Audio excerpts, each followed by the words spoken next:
जय श्री श्याम, जय श्री राम। आज हम सोमवार व्रत कथा सुनेंगे। एक नगर में एक बहुत धनवान साहूकार रहता था। उसके घर में धन की कमी नहीं थी, परंतु वह बहुत दुखी था क्योंकि उसके कोई पुत्र नहीं था। वह इसी चिंता में दिन रात दुखी रहता था। पुत्र की कामना के लिए वह प्रत्येक सोमवार को शिव जी का व्रत और पूजन किया करता था तथा सायंकाल मंदिर जाकर शिव जी के सामने दीपक जलाया करता था। उसके इस भक्ति भाव को देखकर एक समय माता पार्वती ने शिव जी से कहा, महाराज, यह साहूकार आपका अनंतम भक्त है, सदैव आपका व्रत और पूजन बड़ी श्रद्धा से करता है। आपको इसकी मनोकामना अवश्य पूर्ण करनी चाहिए। शिव जी ने कहा, हे पार्वती, यह संसार कर्म क्षेत्र है। किसान खेत में जैसा बीज बोता है वैसी ही फसल काटता है। उसी तरह मनुष्य इस संसार में जैसा कर्म करते हैं वैसा ही फल भोगते हैं। माता पार्वती ने अत्यंत आग्रह से कहा, महाराज, जब यह आपका अनंतम भक्त है और अगर इसको किसी प्रकार का दुख है तो उसे आपको अवश्य दूर करना चाहिए। आप तो सदैव अपने भक्तों पर दयालु रहते हैं, उनके दुखों को दूर करते हैं। यदि आप ऐसा नहीं करेंगे तो मनुष्य आपका पूजन और व्रत क्यों करेंगे। माता पार्वती का ऐसा आग्रह देख शिव जी कहने लगे, हे पार्वती, इसके कोई पुत्र नहीं है। इसी चिंता में यह अति दुखी रहता है। इसके भाग्य में पुत्र न होने पर भी मैं इसको पुत्र प्राप्ति का वर देता हूँ, परंतु वह पुत्र केवल 12 वर्ष तक ही जीवित रहेगा।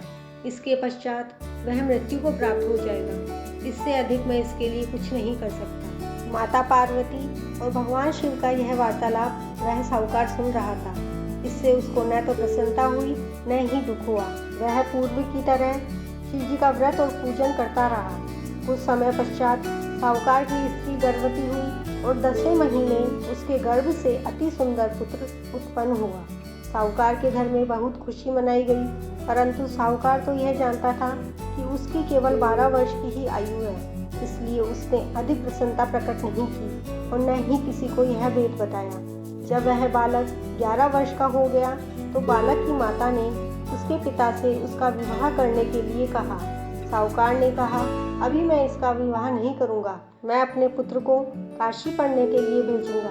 साहूकार ने बालक के मामा को बुलाकर उसको बहुत सारा धन देकर कहा, तुम इस बालक को काशी पढ़ने के लिए ले जाओ और रास्ते में जिन जिन स्थानों से भी जाओ, यज्ञ करते, ब्राह्मणों को भोजन कराते तथा दक्षिणा देते हुए जाना। दोनों मामा भांजे यज्ञ करते, ब्राह्मणों को भोजन कराते और दक्षिणा देते काशी जी की ओर चल पड़े। रास्ते में एक शहर पड़ा। उस शहर में राजा की कन्या का विवाह था, परंतु जो राजकुमार विवाह कराने के लिए आया था वह एक आंख से काना था। उसके पिता राजा को इस बात की बड़ी चिंता थी कि कहीं राजकुमार को देखकर राजकुमारी या उसके माता पिता विवाह में किसी प्रकार की अड़चन पैदा न कर दे। जब उसने सेठ के अति सुंदर लड़के को देखा तो मन में विचार आया, क्यों ना द्वाराचार के समय इस लड़के से वर का काम चलाया जाए। ऐसा मन में विचार कर उस राजकुमार के पिता ने उस लड़के और उसके मामा से बात की। वे राजी हो गए। फिर उस साहूकार के लड़के को वर के कपड़े पहनाकर तथा घोड़ी पर बैठाकर कन्या के द्वार पर ले गए। सभी कार्य प्रसन्नता से पूर्ण हो गए। राजकुमार के पिता ने सोचा कि यदि विवाह भी इसी लड़के से करा लिया जाए तो क्या बुराई है। ऐसा विचार कर लड़के और उसके मामा से कहा, यदि आप फेरों और कन्यादान के काम को भी पूरा करा दें तो आपकी बड़ी कृपा होगी। मैं इसके बदले आपको बहुत सारा धन दूंगा। दोनों ने इसे सहर्ष स्वीकार कर लिया। विवाह कार्य बहुत अच्छी तरह से संपन्न हो गया। सेठ का पुत्र जिस समय जाने लगा तो उसने राजकुमारी की चुनरी के पल्ले पर लिख दिया, तुम्हारा विवाह मेरे साथ हुआ है, परंतु जिस राजकुमार के साथ तुम विदा होगी वह एक आंख से काना है। मैं काशी जी पढ़ने जा रहा हूँ। सेठ के लड़के के जाने के पश्चात राजकुमारी ने जब चुनरी पर ऐसा लिखा हुआ पाया तो उसने काने राजकुमार के साथ जाने से मना कर दिया। उसने अपने माता पिता को सारी बात बता दी और कहा कि यह मेरा पति नहीं है, मेरा विवाह इसके साथ नहीं हुआ है। जिसके साथ मेरा विवाह हुआ है वह तो काशी जी पढ़ने गया है। राजकुमारी के माता पिता ने अपनी कन्या को विदा नहीं किया और बारात वापस चली गई। उधर सेठ का लड़का और उसका मामा काशी पहुंच गए। वहाँ जाकर उन्होंने यज्ञ करना और लड़के ने पढ़ना शुरू कर दिया। जब लड़के की आयु 12 साल की हो गई, उस दिन उन्होंने यज्ञ रचा रखा था। लड़के ने अपने मामा से कहा, मामा जी, आज मेरी तबीयत कुछ ठीक नहीं है। मामा ने कहा, अंदर जाकर सो जाओ। लड़का अंदर जाकर सो गया और थोड़ी देर में उसके प्राण निकल गए। जब उसके मामा ने आकर देखा उसका भांजा मृत पड़ा है तो उसको बड़ा दुख हुआ। उसने सोचा कि अगर मैं अभी से रोना पीटना मचा दूंगा तो यज्ञ का कार्य अधूरा रह जाएगा। अतः उसने जल्दी से यज्ञ का कार्य समाप्त करवाकर ब्राह्मणों के जाने के बाद रोना पीटना शुरू कर दिया। संयोगवश उसी समय शिव पार्वती उधर से जा रहे थे। जब उन्होंने जोर जोर से रोने की आवाज़ सुनी तो पार्वती जी कहने लगी, महाराज, कोई दुखिया रो रहा है, इसके कष्ट को दूर कीजिए। जब शिव पार्वती वहाँ पहुँचे तो उन्होंने पाया कि वहाँ एक लड़का मृत पड़ा है। माता पार्वती कहने लगी, महाराज, यह तो वही सेठ का लड़का है जो आपके वरदान से उत्पन्न हुआ था। शिवजी ने कहा, पार्वती, इसकी आयु इतनी ही थी, यह भोग चुका है। पार्वती जी ने कहा, हे महाराज, इस बालक को कुछ और आयु दो, नहीं तो इसके माता पिता तड़प तड़प कर मर जाएंगे। माता पार्वती के बार बार आग्रह करने से शिवजी ने उसको जीवन का वरदान दिया। शिवजी की कृपा से वह लड़का जीवित हो गया।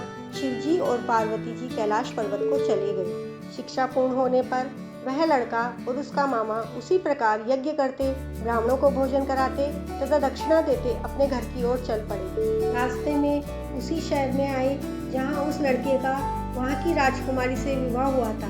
वहाँ आकर उन्होंने यज्ञ आरंभ कर दिया। उस लड़के के ससुर वहाँ के राजा ने उसको पहचान लिया और महल में ले जाकर उसकी बहुत आवभगत की। फिर बहुत से दास दासियों सहित आदरपूर्वक अपनी राजकुमारी और जवाई राजा को विदा किया। जब वे शहर के निकट आए तो मामा ने कहा, मैं पहले तुम्हारे घर जाकर तुम्हारे माता पिता को खबर कराता हूँ। जब उस लड़के का मामा घर पहुँचा तो उसने देखा लड़के के माता पिता घर की छत पर बैठे थे। उन्होंने यह प्रण कर रखा था कि यदि हमारा पुत्र सकुशल लौट आया तो हम सभी राजी खुशी नीचे आ जाएंगे, नहीं तो छत से गिरकर अपने प्राण दे देंगे। उस लड़के के मामा ने आकर जब यह समाचार दिया कि आपका पुत्र आ गया है, तब उनको विश्वास नहीं आया।